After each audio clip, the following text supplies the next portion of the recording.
حسن sounds. خلينا نكون متفقين ان الحسن sounds بتنقسم لاتنين.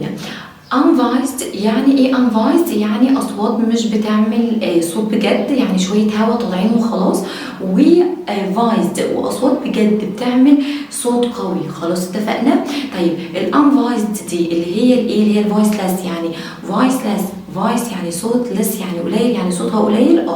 طيب نقدر نسميها كمان السوفت. يبقى احنا عندنا كده، خلينا دلوقتي ناخد حاجه اسمها الايه؟ الانفويسد او الفويسلس او السوفت ساوندز، الاصوات الناعمه اللي ما بتعملش صوت، اللي صوتها قليل.